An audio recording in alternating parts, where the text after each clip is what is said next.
మెదక్ జిల్లా కేంద్రంలో అక్రమంగా తరలిస్తున్న గోవుల రవాణాను గోరక్షణ కమిటీ విశ్వ హిందూ పరిషత్ సభ్యులు అడ్డుకున్నారు. గో రవాణాను అడ్డుకున్న తమపై వారు దాడి చేశారని పోలీసులకు ఫోన్ చేసినా స్పందించలేదని ఆరోపించారు. పోలీసుల తీరును నిరసిస్తూ పోలీస్ స్టేషన్ ముందు ధర్నా చేశారు.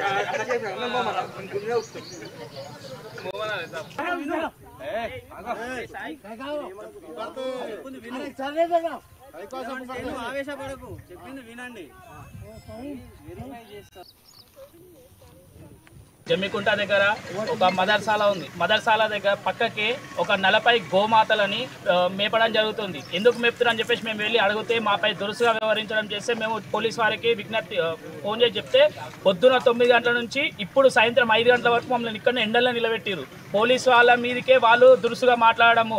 ఒక లేడీ ఏఎస్ఐ గారిని కూడా మీ సంగతి చూస్తాం, మీ నాటకాలు ఏందని చెప్పేసి మాట్లాడము. రూరల్ సిఐ గారి మీదకి నువ్వేంది నీ కథ ఏంది అని చెప్పేసి వాళ్ళు దురుసుగా మాట్లాడము. పోలీస్ వ్యవస్థ కూడా అసలు వాళ్ళు లెక్క చేయడం లేదు. కలెక్టర్ గారు రావాలి, ఈడికే డిఎస్పీ ఈడికే రావాలి, ఎస్పీ ఈడికే రావాలి, మేము అధికారంలో ఉన్నాము, మా ఇంకా అధికారం ఉందని చెప్పేసి మాట్లాడుతారు. అంటే స్థానికంగా అధికారంలో ఉన్న వాళ్ళు గోవులని నరకమని చెప్పి చెప్తున్నారా? రక్షకులైన పోలీస్ వాళ్ళని ఎదిరించమని చెప్తున్నారా? రక్షకులైన పోలీస్ వాళ్ళని తిట్టమని చెప్తున్నారా? స్థానికంగా ఏం చేస్తున్నది, ఏం వ్యవస్థ నడుస్తున్నా అని చెప్పేసి ఈరోజు మేము ప్రశ్నిస్తున్నాం. గోమాతలు అంటే హిందువులకి ఒక పుణ్య దేవులు, కోటి దేవతలను మేము ఒక గోమాతలో చూసుకుంటాం. అలాంటి గోమాతలు 40 గోవులని ఈరోజు వధిస్తుంటే మేము చట్టాన్ని అమలు చేయమని చెప్పేసి మేము కొట్లాడుతుంటే పొద్దున్న నుంచి ఇప్పటివరకు మమ్మల్ని ఇక్కడనే తిండి కూడా లేకుండా ఇక్కడ మమ్మల్ని నిలబెట్టడం జరిగింది. మాపై కేసులు పెడతామని అని చెప్పేసి మాట్లాడడం జరిగింది.